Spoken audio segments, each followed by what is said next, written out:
বৃহত্তর আগরতলা নামে একটি বিস্তৃত নগর উন্নয়ন পরিকল্পনা তৈরি করছে রাজ্য সরকার, যেখানে আগামী ২০ বছরের জন্য শহরের চাহিদা অনুযায়ী তৈরি করা হবে রূপরেখা।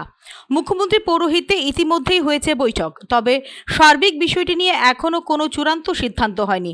শনিবার এক প্রশ্নের উত্তরে এরকমটাই জানিয়েছেন আগরতলা পুর নিগমের মেয়র দীপক মজুমদার। বৃদ্ধি বিষয়টা এরকম না, এটা আমাদের সার্বিক রাজ্য সরকারের মাননীয় মুখ্যমন্ত্রীর পরিতে একটা সভা হয়েছিল যে এখানে আগরতলা শহরকে বর্ধিত করা, বৃহত্তর আগরতলা করা একটা পরিকল্পনা নিয়েছে সরকার।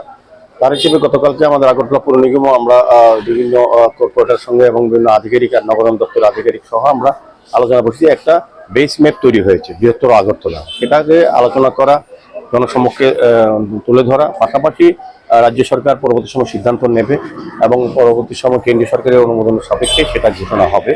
তো আমাদের তাগিদ হচ্ছে আগামী ২০ বছরকে সামনে ধরে জনসংখ্যা কত হতে পারে, মানুষের প্রয়োজনীয়তা কি আছে, কি কি সমস্যা থাকতে পারে বা সমস্যার সমাধানের জন্য কি কি বিকল্প ব্যবস্থা, সেগুলিকে সামনে রেখেই আগে আগরতলা শহর নিয়ে কোনো রকম প্ল্যানিং ছিল না। আমাদের এখানে একটা কিন্তু মাস্টার প্ল্যান তৈরি করা হয়েছে, যেটা বেস ম্যাপ বলবো যে গতকালকে কিছুটা আলোচনা হয়েছে, আগামী দিনেও হবে। এটা আস্তে আস্তে সময় লাগবে।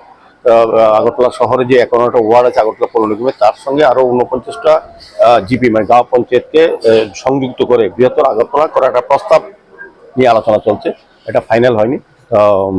এটা গ্রেটার আগরতলার মাস্টার প্ল্যানের করা হচ্ছে মেট্রো রেল থেকে শুরু করে মেডিকেল কলেজ ইত্যাদি স্থান সংকুলান, জানিয়েছেন মেয়র দীপক মজুমদার।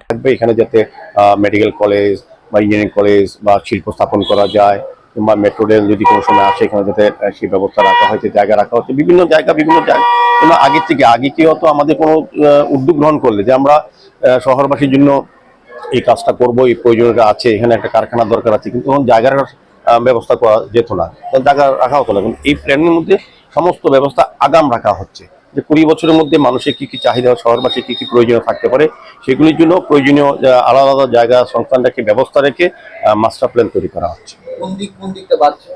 পশ্চিম দিকে বাড়ার সুযোগ নেই, বাংলাদেশ বর্ডার বাড়লে বাড়বে আপনার উত্তর দিকে, পূর্ব দিকে এবং দক্ষিণ দিকে। মানে উষাবাজারের জায়গাটা বাড়তে পারে, বাড়ার সম্ভাবনা প্রস্তাব আছে। আর আপনার এদিকে মজলিশপুরের আগ পর্যন্ত জায়গাটা আছে, এদিকে সূর্যমণিনগর বাজারঘাটের একটা অংশ আছে। সার্বিকভাবে এটাই পশ্চিম দিকে তো বাংলাদেশ বর্ডার, এদিকে তো আর বাড়ানো যাবে না। সার্বিকভাবে বললাম তো, ৫১টা ওয়ার্ড যেটা আছে এক্সিস্টিং, যে আগরতলা যে সীমানা আছে, তার সঙ্গে ৪৯টা গাঁও সভাকে, পঞ্চায়েতকে নেওয়া হচ্ছে। পুর নিগমের ৫১টি ওয়ার্ড এবং ৪৯টি গ্রাম পঞ্চায়েত নিয়ে গ্রেটার আগরতলা গড়ার পরিকল্পনা রয়েছে রাজ্য সরকারের। মাস্টার প্ল্যানের প্রাথমিক খসড়া সম্পন্ন হয়েছে এবং বর্তমানে চলছে আলোচনা। প্রয়োজনীয় বিভাগীয় ছাড়পত্র পাওয়ার পর আনুষ্ঠানিকভাবে শুরু হবে নীতিমালা প্রণয়ন।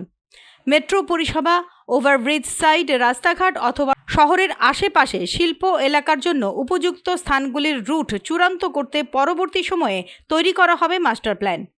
Bureau report, news now.